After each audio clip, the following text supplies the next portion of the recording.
Hello, good morning students. Today in 12th class physics, we are starting optics. Optics में बच्चों we will be studying about phenomena related to light.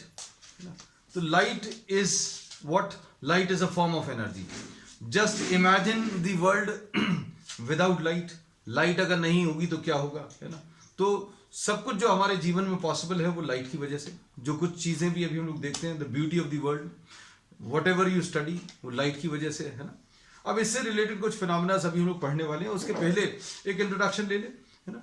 Light is a form of energy and light travels in straight lines. Straight line में travel करती है. इस property को अभी हम लोग रेक्टिलिनियर प्रोपोगेशन बोलते हैं.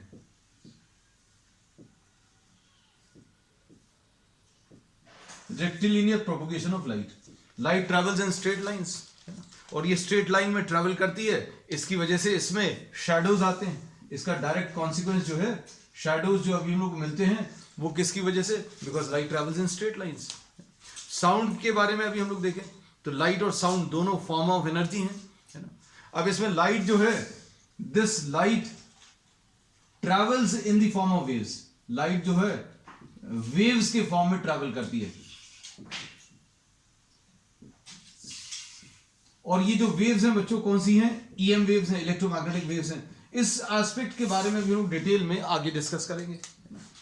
फिर कुछ फिनोमेना अभी हम लोग एक्सप्लेन कर सकते हैं based on the wave theory कि लाइट जो है वेव के फॉर्म में ट्रेवल करती है. तो अभी मन में ऑब्वियस एक क्वेश्चन आता है कि भाई वेवी नेचर अगर है तो कुछ ऐसा क्यों नहीं दिखता? लाइट स्ट्रेट लाइन में ट्रेवल करती हुई क्यों दिखती है? तो अभी हम लोग कहते हैं बच्चों, अगर आपके पास अगर ऐसा कुछ है वेव, और अगर कोई ऐसी वेव है जिसकी वेवलेंथ बच्चों बहुत छोटी है, वेवलेंथ अगर बहुत छोटी है तो ऑब्वियसली हो सकता है शायद आपको ये स्ट्रेट लाइन जैसा दिखे.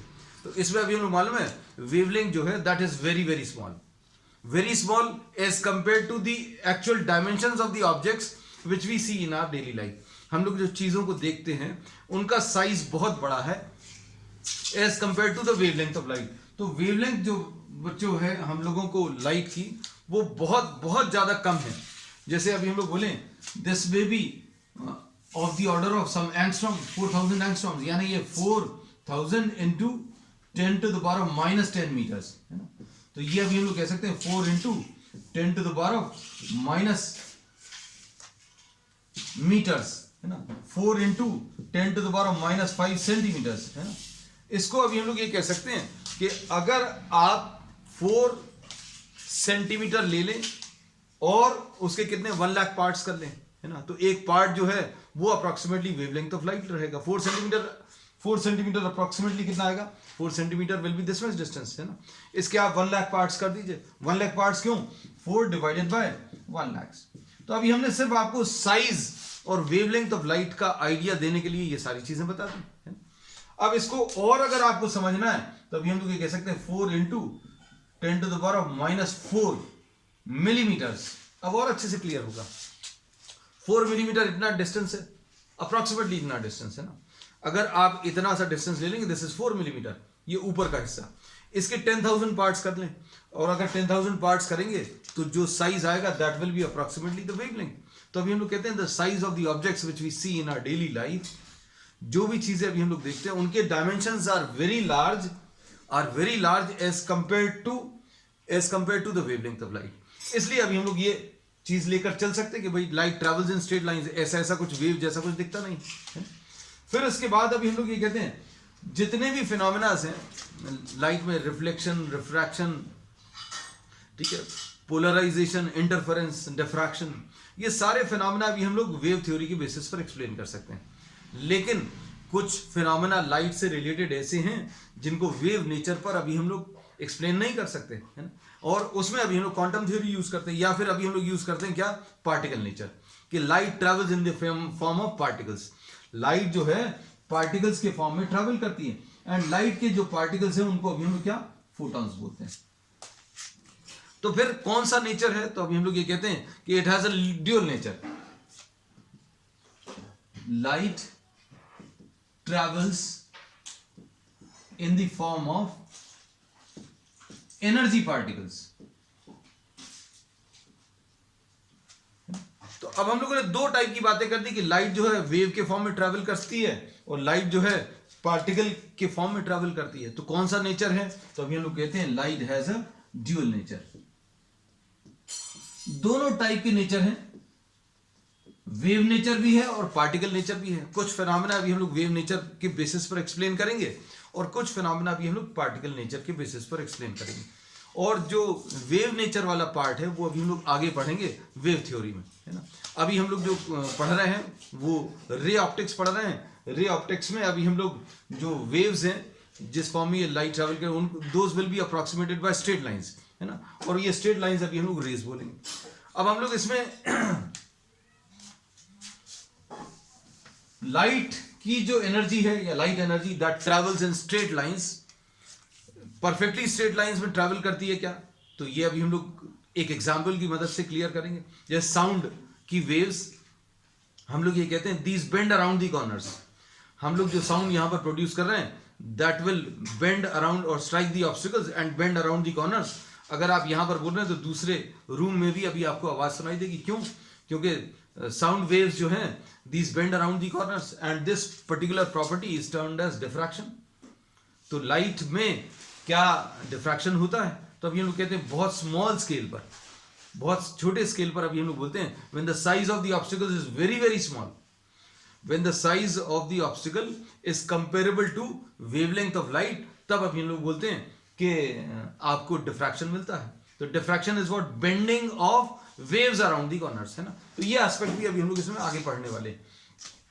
तो अभी हमने ये बता दिया कि रे ऑप्टिक्स में अभी हम लोग क्या क्या पढ़ेंगे। रिफ्लेक्शन, जिसके बारे में अभी हम लोग थोड़ा सा आइडिया है। रिफ्रैक्शन भी पढ़ेंगे।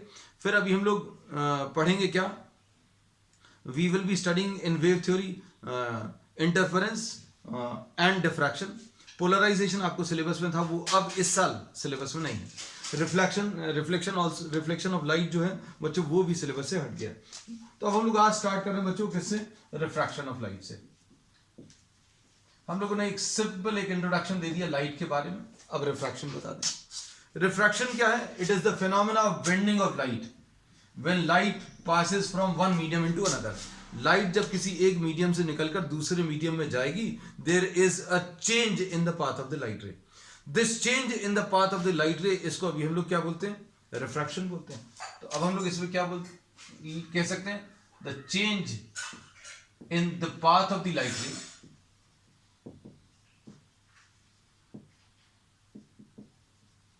when light passes from one medium into another is termed as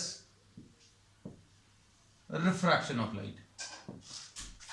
हम लोगों ने इसमें ये बोल दिया कि लाइट जब किसी एक मीडियम से निकलकर दूसरे मीडियम में जाएगी तो उसका रास्ता चेंज हो जाएगा, और ये जो रास्ता चेंज होगा इस फिनोमेना को अभी हम लोग रिफ्रैक्शन ऑफ लाइट बोलेंगे। अब इसमें सपोज इसके लिए कंडीशन जरूरी ये है, लाइट अगर एक मीडियम से दूसरे मीडियम में जा पा रही है तो, है ना। जैसे suppose for example if you are allowing light to pass through glass, glass जो है एयर से अगर ग्लास में जाएगी तो क्या होगा बच्चों? हम लोग ऐसा एक्सपेक्ट करते हैं कि ये सीधा जाना चाहिए, लेकिन इसके पाथ में एक चेंज आएगा, और पाथ में ये जो चेंज आता है इस फिनोमेना को अभी हम लोग रिफ्रैक्शन बोलते हैं। तो सबसे पहले तो अभी हम लोग ने डेफिनेशन ले ली कि रिफ्रैक्शन होता क्या है। This phenomena of change in path of the light ray when light ray moves from one medium into another medium is termed as refraction of light. अब फिर अगली चीज आती है बच्चों क्या,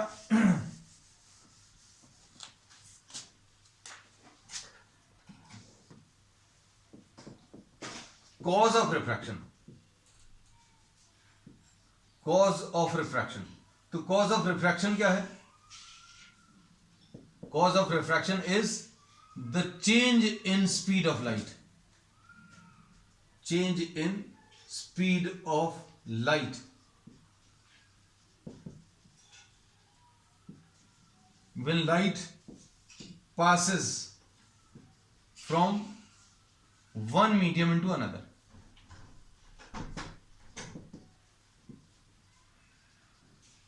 ये क्या है? कॉज ऑफ रिफ्रैक्शन बच्चों। अब इसमें स्पीड कहां पर कम कहां पर ज्यादा रहती है ये भी अभी हम लोग डिफाइन करेंगे। किसके टर्म्स में? We will be defining this in terms of optical density, है ना। तो इसमें दो टाइप के मीडियम्स अभी हम लोग डिस्कस करेंगे। There are two types of mediums.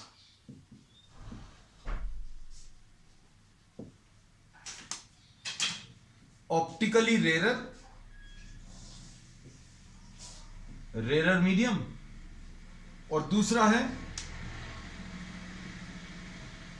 Optically denser medium. तो बच्चों ये जो वर्ड अभी हम लोग यूज कर रहे हैं, this has no relation with density. अभी हम लोग कहते हैं ऑप्टिकल डेंसिटी जिसकी ज्यादा है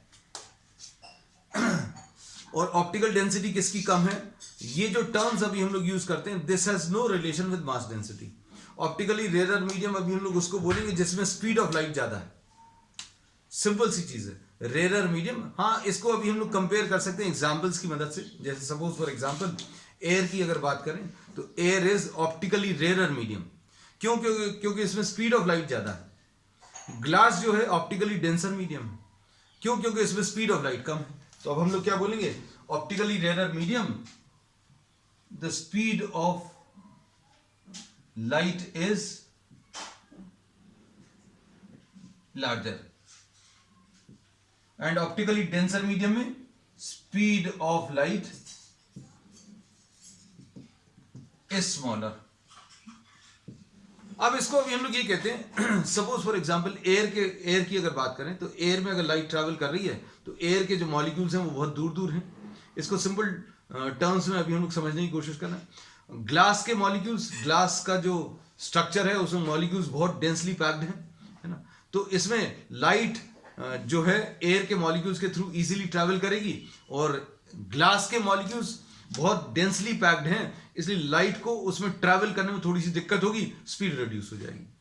बहुत ज्यादा रिड्यूस नहीं होती। इसमें अभी हम लोग कहते हैं कि अगर एयर की बात करें तो एयर में स्पीड ऑफ लाइट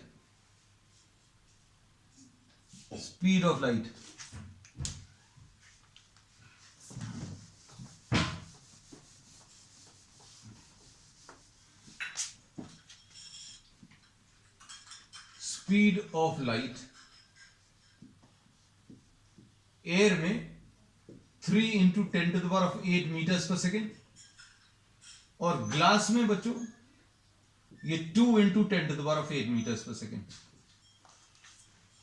रिड्यूस हो जाएगी, लेकिन बहुत ज्यादा रिड्यूस नहीं। देखो 3 into 10⁸ metres per second and 2 into 10⁸ metres per second. तो अब हम लोगों ने आज क्या चीज डिस्कस कर लिया इतने डिस्कशन में। आज की क्लास में अभी हम लोग डिस्कस किया रिफ्रैक्शन क्या है। Refraction is the change in the path of light ray when light enters from one medium into another medium. ठीक है, फिर उसके बाद नेक्स्ट है कॉज। तो कॉज ऑफ रिफ्रैक्शन बच्चों, ये चीज एकदम अभी तुरंत क्लियर नहीं होगी, लेकिन जैसे जैसे क्लास आगे बढ़ेगी आपको सारी चीजें परफेक्टली क्लियर होंगी। कॉज ऑफ रिफ्रैक्शन क्या है? Cause of refraction is the change in speed of light when light enters from one medium into another. अब लाइट की स्पीड क्यों चेंज होती है? क्योंकि सबकी ऑप्टिकल डेंसिटी बच्चों अलग अलग होती है। सारे मीडियम्स की ऑप्टिकल डेंसिटी अलग अलग है। अगर लाइट किसी एक मीडियम से दूसरे मीडियम में जा रही है और दोनों की ऑप्टिकल डेंसिटी अगर सेम है तो क्या होगा? There will be no change in the path of the light ray. तो अब हम लोगों ने क्या बोला? The reason for refraction of light is the change in speed of light when light enters from one medium into another medium. अब इसके बाद फिर अभी हमने बोले दो टाइप के मीडियम्स हैं। दो टाइप के मीडियम्स कौन से हैं? Optically rarer and optically denser. तो रेरर मीडियम किसको बोलेंगे? जिसमें स्पीड ऑफ लाइट ज्यादा है। डेंसर मीडियम किसको बोलेंगे? जिसमें स्पीड ऑफ लाइट कम हो गई। अब ये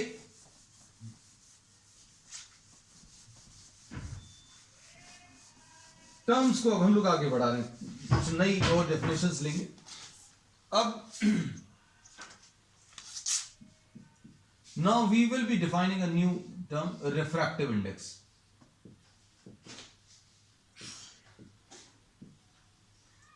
Refractive index of a medium। ये जो टर्म है this will indicate about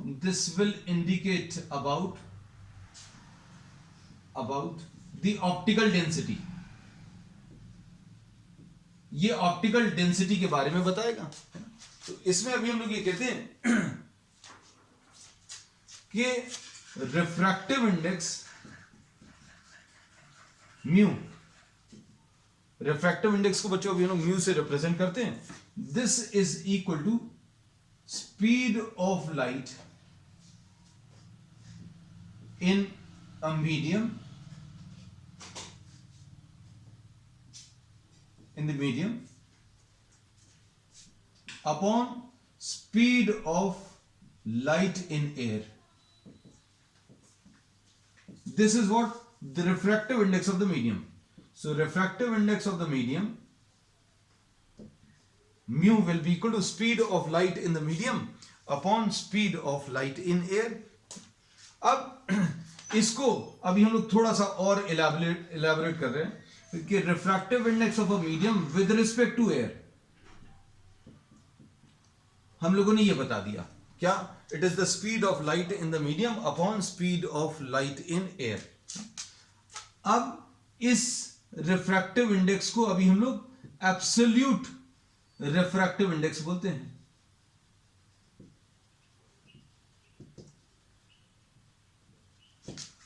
absolute refractive index. तो absolute refractive index is refractive index of any medium with respect to air. Air के रिस्पेक्ट में किसी मीडियम का रिफ्रैक्टिव इंडेक्स, उसको अभी हम लोग एब्सोल्यूट रिफ्रैक्टिव इंडेक्स बोलते हैं. अब देखो, refractive index of glass with respect to air, इसको कैसे रिप्रेजेंट करेंगे, लिखने का तरीका अच्छे समझ लेना. रिफ्रैक्टिव इंडेक्स किसका लिख रहे हैं अभी हम लोग, ग्लास का. तो रिफ्रैक्टिव इंडेक्स ऑफ ग्लास लिख लिया. विद रिस्पेक्ट टू एयर, तो ये विद रिस्पेक्ट टू एयर यहां पर लिख सकते हैं या फिर इधर पर थोड़ा सा नीचे, है ना. दो टाइप के नोटेशंस यूज होते हैं अलग अलग बुक्स में, अलग अलग ऑथर्स बच्चों ये यूज करते हैं, हम लोग ऐसा यूज करेंगे.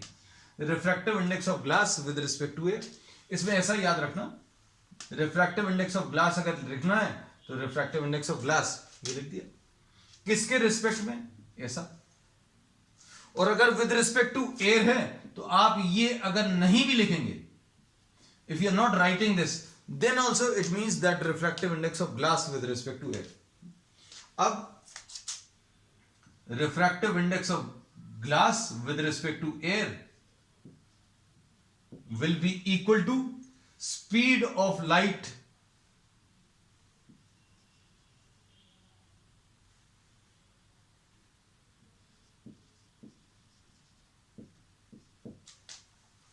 ये बच्चों उल्टा लिख दिया, speed of light in air upon speed of light in the medium. ये लिखा हुआ गलत है, ये ठीक कर दिया. Refractive index of any medium with respect to air will be equal to speed of light in air upon speed of light in the medium, है ना. अब इसको speed of light in glass in air upon speed of light in glass. इसको अभी हम लोग speed of light in air को c लिख देते हैं and speed of light in glass को cg लिखते हैं, ऐसा लिख देना. या फिर अभी हम लोग इसको va अपॉन vg भी लिख देते हैं. So this is what refractive index of glass with respect to air. तो refractive index of glass with respect to air आ जाएगा speed of light in air upon speed of light in glass. अब ये तो अभी हम लोग मालूम है, ये 3 into 10⁸ मीटर्स पर सेकेंड होता है. Speed of light in glass, ये अगर हमें बताना तो ये रिफ्रैक्टिव इंडेक्स की वैल्यू बच्चों 1.5 होती है. या फिर इसको ऐसा समझ लो कि speed of light in glass अभी हम लोग मालूम है कितना है, 2 into 10⁸ मीटर्स पर सेकेंड. या जब हमने बताया था speed of light in glass is what 2 into 10⁸ metres per second. तो ये कितना आ जाएगा, 10⁸ और 10⁸ कैंसिल होगा, यानी 3/2, यानी ये कितना आ जाएगा 1.5. So refractive index of glass with respect to air कितना 1.5 है।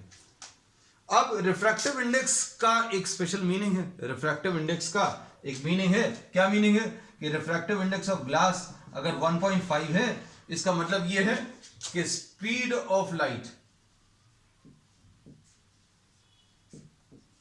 In glass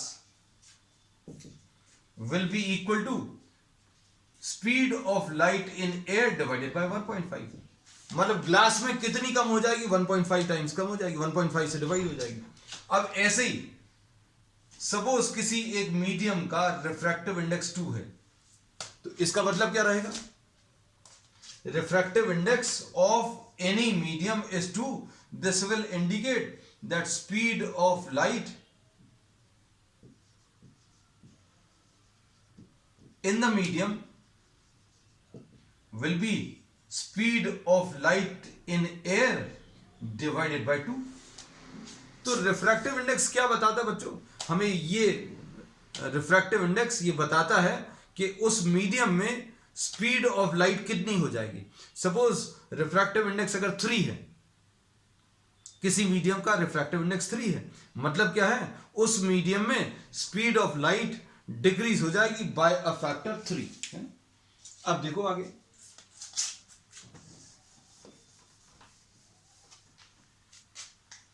refractive index of air अगर बताना है तो कैसे बताएंगे, ये बताएंगे speed of light in air upon speed of light in the medium. और ये मीडियम क्या है बच्चों, मीडियम इसमें एयर ही है, एयर में स्पीड ऑफ लाइट कितनी होगी, वी होगी। तो अभी हम लोग ये बोलते हैं कि रिफ्रैक्टिव इंडेक्स ऑफ एयर बच्चों कितना 1 होता है। अब इसका मतलब क्या है,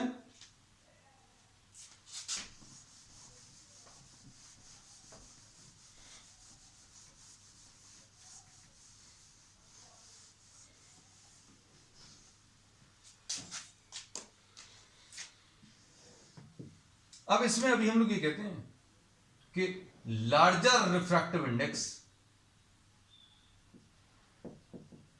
means larger is the optical density.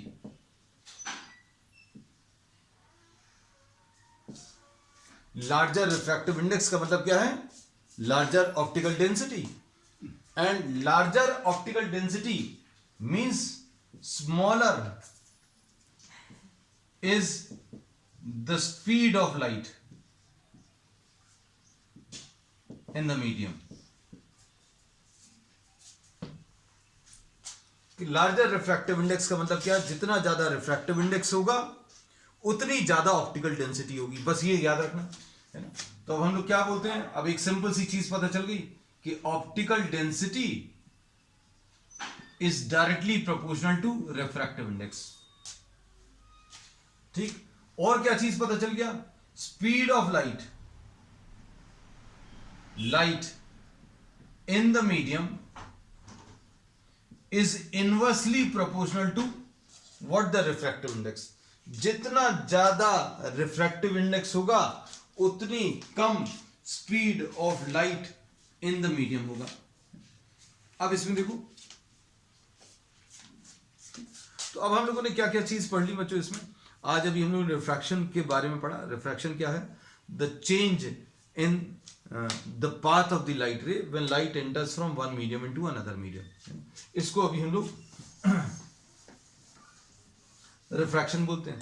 तो रिफ्रैक्शन का कॉज क्या है, रिफ्रैक्शन का कॉज है the change in the speed of light.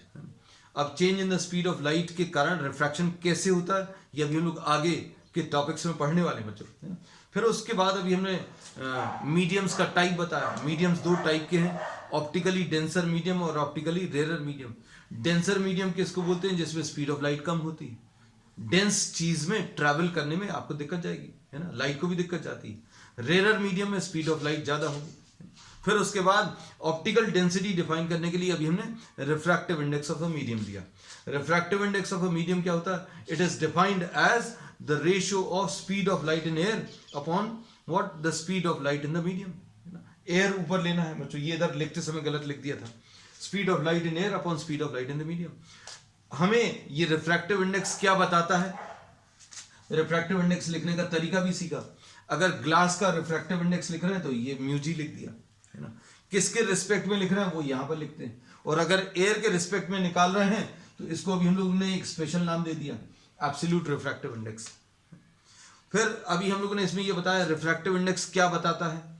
Refractive index अगर 2 है तो ये क्या बताता है, ये this number gives you an idea about by how much factor the speed of light reduces, है ना। किसी का रिफ्रैक्टिव इंडेक्स अगर 2 है किसी मीडियम का, मतलब उस मीडियम में स्पीड ऑफ लाइट कितनी हो जाएगी, आधी हो जाएगी, इट विल बिकम हाफ।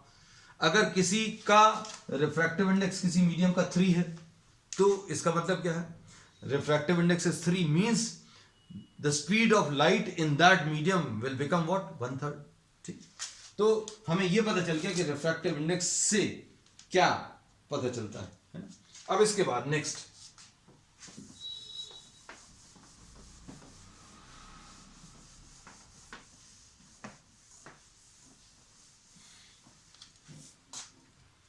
अब हम लोग ये कहते हैं कि किसी एक मीडियम से दूसरे मीडियम में जाने पर लाइट का पाथ चेंज होता है ना। इसमें ये चीज ध्यान रखना, ये मतलब एक कॉमन सेंस की चीज है। कोई ये नहीं बोले कि वुड, भाई लाइट अगर एयर से वुड में जा रही है तो वुड के थ्रू पास होनी चाहिए, मतलब मीडियम के थ्रू ट्रैवल कर रही है, ये अभी हम लोग मानेंगे तभी पाथ चेंज होगा। Whenever light travels from one medium into another medium, इसमें ये एक असम्पशन लेते हैं कि जो मीडियम्स है वो ट्रांसपेरेंट मीडियम है, मतलब जिनके थ्रू लाइट पास हो सकती है। अब इसके बाद अभी हम लोग जो नेक्स्ट कॉन्सेप्ट ले रहे हैं, V is equal to F into lambda, V is equal to F into lambda। ये रिलेशनशिप है बच्चों किस किस के बीच में, वेलोसिटी और फ्रीक्वेंसी और वेवलेंथ। तो इसमें अभी हम लोग ये कहते हैं कि ये फ्रीक्वेंसी ऑफ लाइट जो है, फ्रीक्वेंसी, ये किसी भी टाइप के वेव के लिए ये रिलेशनशिप ट्रू है। साउंड वेव से अभी हम लोगों ने पहली बार ये पढ़ा था कि V is equal to F into lambda. ये फ्रीक्वेंसी जो है this is the characteristic property of light, है ना। ये लाइट की या सोर्स की प्रॉपर्टी है। फ्रीक्वेंसी जो है this is the property of light और द सोर्स। लाइट कितनी फ्रीक्वेंसी की वो इमिट कर रहा है, मतलब रेड कलर की लाइट है उसकी फ्रीक्वेंसी अलग होगी, ब्लू कलर की लाइट है उसकी फ्रीक्वेंसी अलग होगी, है ना। किसी एक मीडियम से दूसरे मीडियम में जाने पर ये जो कलर है, ये जो फ्रीक्वेंसी है, ये जो कैरेक्टरिस्टिक है लाइट का, वो चेंज नहीं होगा। ठीक है, तो ये एक बहुत इंपॉर्टेंट फैक्ट है। क्या, when light enters from one medium into another,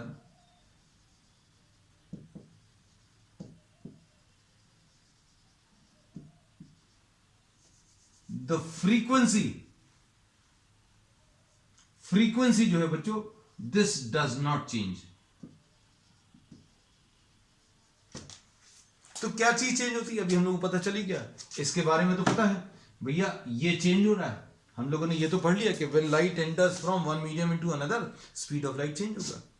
तो क्या होगा, अगर ये बदल गया तो आंसर कैसे बदला है बच्चों, ये वाली वैल्यू कैसे बदली, lambda will be equal to V divided by F।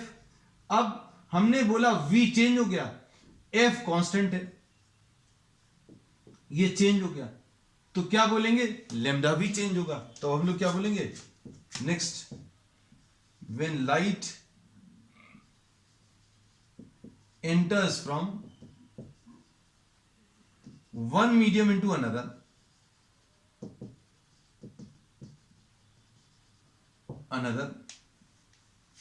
क्या होगा, lambda and V changes। Frequency बच्चों चेंज नहीं होगी। लाइट अगर एक मीडियम से दूसरे मीडियम में जा रही है तो फ्रीक्वेंसी जो है वो लाइट का टाइप बताती है ना। किसी टाइप ऑफ लाइट के लिए फ्रीक्वेंसी फिक्स रहेगी, मतलब क्या क्या चीज चेंज होगी, लेमडा और वी चेंज होगा। तो लेमडा और वी जो बच्चों है किसके ऊपर डिपेंड करेंगे, ये मीडियम के ऊपर डिपेंड करेंगे। तो v is equal to F into lambda, ये सोर्स के ऊपर डिपेंड करता है, ये दोनों किसके ऊपर, मीडियम के ऊपर डिपेंड करते हैं। तो बहुत छोटी छोटी कॉन्सेप्ट्स हैं जो अभी हम लोग बताते चल रहे हैं।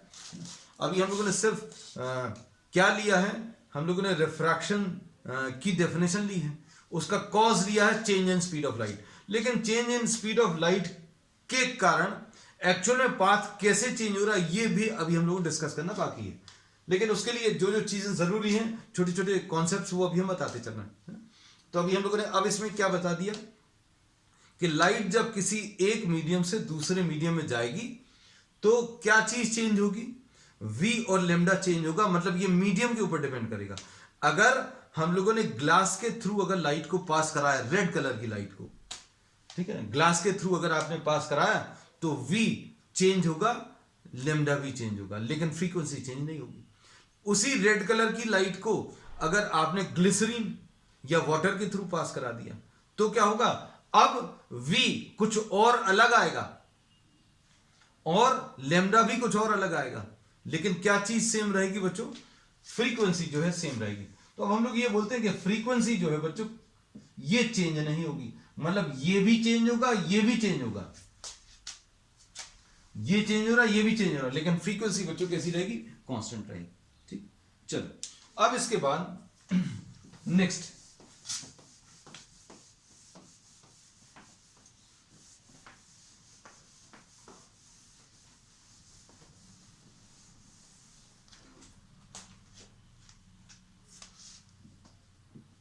नेक्स्ट है relative refractive index.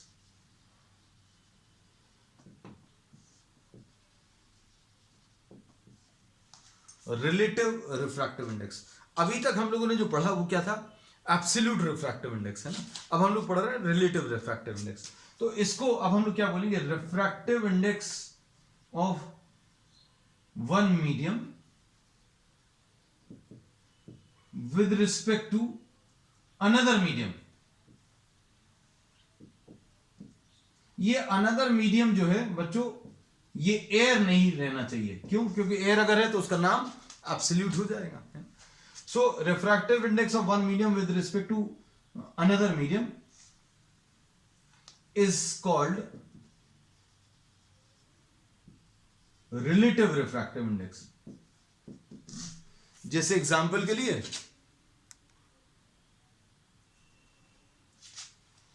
refractive index of second with respect to first, refractive index of second with respect to first, इसको अभी हम लोग कैसा पढ़ेंगे, refractive index of second with respect to first। अब इसमें refractive index of second with respect to first बच्चों क्या होता है,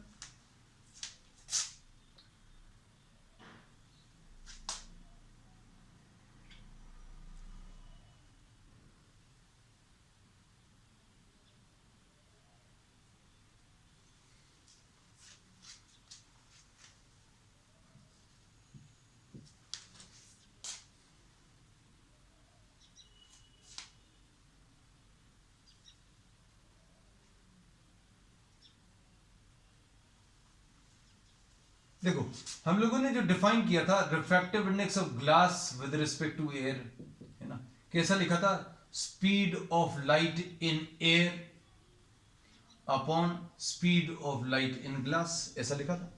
तो अब हम लोग इसको कैसा लिखेंगे बच्चों, देखो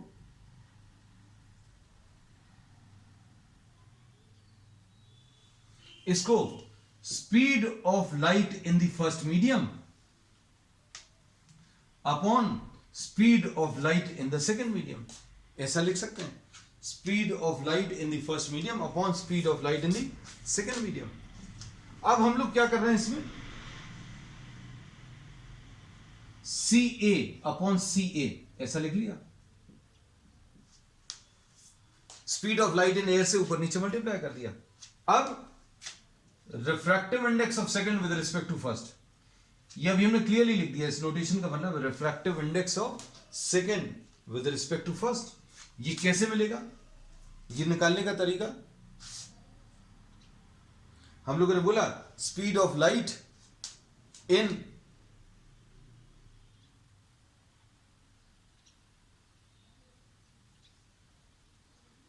the second, sorry, speed of light in the first medium divided by speed of light in the second medium. फिर अभी हम लोगों ने इसमें क्या किया, ऊपर नीचे सी ए से मल्टीप्लाई कर लिया। अब देखो सी ए अपॉन सी टू ऐसा लिख लिया, ये लिख लिया देखो, और इसके बाद क्या लिखा है, सी ए अपॉन सी वन। तो ये क्या चीज है बच्चों, ये ध्यान से देखना, ये speed of light in air upon speed of light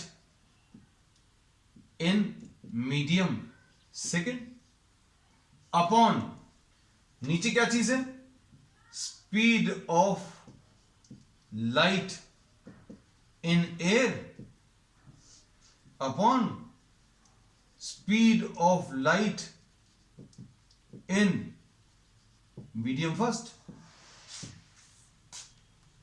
अब ये चीज क्या है बच्चों, ये अभी हम लोग मालूम है, ये क्या है, this is refractive index of second, और ये चीज क्या है, रिफ्रैक्टिव इंडेक्स ऑफ फर्स्ट, ये mu two upon mu one. तो एक ये और रिलेशन मिल गया हम लोगों को। अब इसको अभी हम लोग कुछ नोन टर्म्स के, जैसे ग्लास एंड वाटर के टर्म्स में अगर बताएं, ग्लास, वाटर एंड एयर, अच्छे समझना, ये टर्म्स आगे बहुत यूज होने वाले हैं। Refractive index of glass with respect to water, ये चीज क्या है बच्चों, refractive index of glass with respect to water. अब ये क्या चीज आएगा, अब इसको अभी हम लोग क्या बोलेंगे इसके हिसाब से, refractive index of glass upon refractive index of water. अब किसके रिस्पेक्ट में है बच्चों, तो ये एयर के रिस्पेक्ट में, इसलिए इसको लिखते नहीं, आप डायरेक्टली इसको mu G upon mu W भी लिख सकते हैं। तो ये रिलेशन याद रखना, refractive index of glass with respect to water, इसमें mu G upon mu W आएगा। और इसको वेलोसिटी के टर्म्स में अगर लिखें तो वेलोसिटी के टर्म्स में कैसा आएगा, this will be equal to velocity of light in water upon velocity of light in glass. ठीक है, तो ये दो रिलेशंस हैं जिनका अभी हम लोग आगे बहुत यूज करने वाले हैं, रिफ्रैक्शन के एंड तक बच्चों ये रिलेशंस यूज होंगे। तो अब आज के लिए बच्चों इतना ही, we will continue with the same topic on the next one. That's all for today.